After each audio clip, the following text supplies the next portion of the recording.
नमस्कार, मी अमरराजे कदम, शिवसेना जिल्हा सहसंपर्क प्रमुख धाराशिव।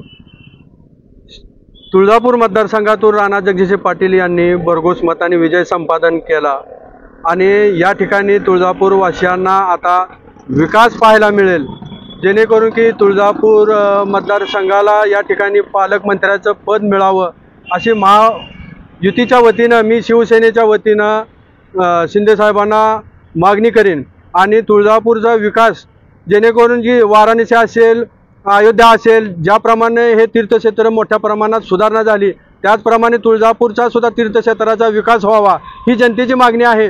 त्यामुळे जनतेने नारायणरावांना भरघोस मताने निवडून दिलेला आहे।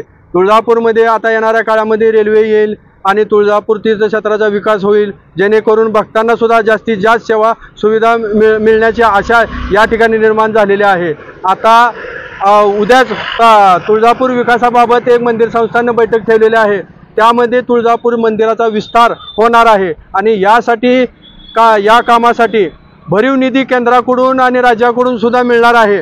त्यामुळे मागच्या 2.5 वर्षाच्या काळामध्ये मनावासा तुळजापूर मतदारसंघावर पालकमंत्र्यांनी लक्ष दिलं नव्हतं, परंतु आता आम्हाला आशा आहे की या ठिकाणी राणा जगजितसिंह पाटील हेच जिल्ह्याचे पालकमंत्री व्हावेत आणि जिल्ह्यामध्ये शिवसेना पक्ष वाढीला असेल किंवा राष्ट्रवादी असेल किंवा भाजप असेल, सर्व पालकमंत्र्याची जबाबदारी राणादादा हे योग्य पद्धतीने पार पडतील अशी आम्हाला आशा आहे।